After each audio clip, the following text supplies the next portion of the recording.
This is a Bluebird taxi.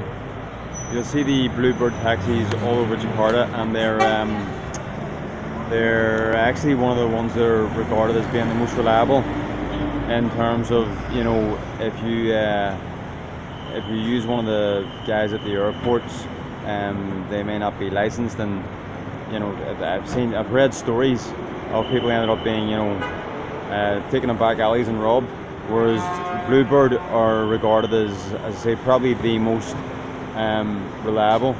There's actually also the white taxis. I think they're Eagle, which are also regarded as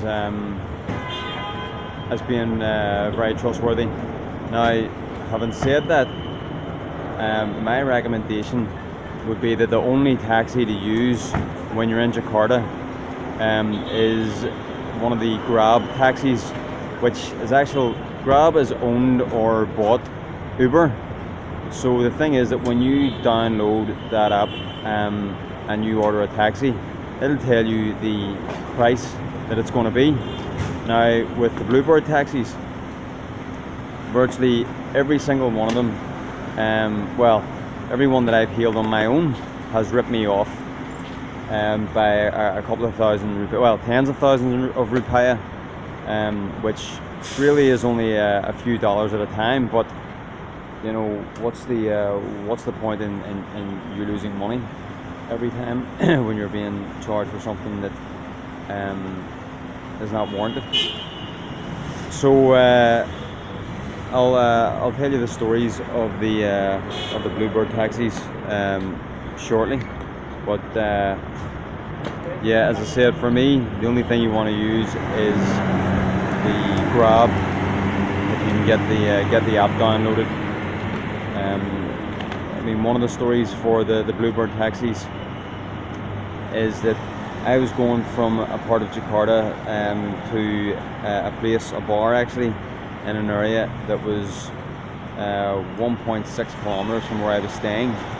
By the time we got to the area, the meter was only at 14,000 rupiah, which at the minute wouldn't even be a pound. At the minute, in June 2018, it's around about 18,000 rupiah, Indonesian rupiah to the pound.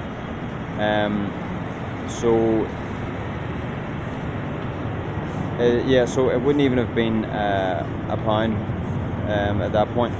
However, the driver drove round and round and round in circles, and he was just getting the meter going up, even to the point where he got out a number of times and, you know, supposedly asked people for directions, and 3 different times he got out asking people for directions and where might this bar be, etc., etc. And it's a relatively well-known bar down there. In addition to that, he you know, as with all these drivers, he had a phone. Now, my phone wasn't working, but he had a phone, a smartphone, but he didn't use GPS, and he just drove round and round, and he just kept saying that, oh, I can't find, and eventually he well, he had turned around and asked me at one point if he wanted me to bring him, if he wanted me to have him bring me back to where he picked me up. And there was no way I was going to pay him for actually having just driven around the place everywhere. So I decided that once it got to about 50,000 rupiah, which is just shy of £3, probably about $4 at the minute, $4 American dollars roughly, that I was just done with him and I was getting out. So I got out anyway, and that was the number one story, or one of the stories of the Bluebird drivers ripping me off.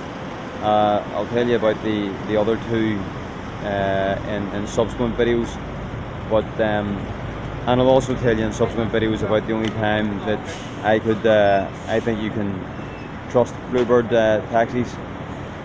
But yes, essentially, the number one aim is to use a Grab taxi, because no matter the traffic, no matter the route, the fact of the matter is that the Grab taxi will have quoted you a price, and that is the price you'll pay. It doesn't matter how long it takes them to get you there, it doesn't matter what route they go by. There's none of this pantomiming. Some of these drivers have half decent English, well, a bit less than half decent English when you're getting in, But when it comes to driving round and round in circles, and when it comes to money, their English seems to get to the point where it's as if they've absolutely never spoken or heard it before. But as I said, I'll cover the other incidents in the next couple of videos.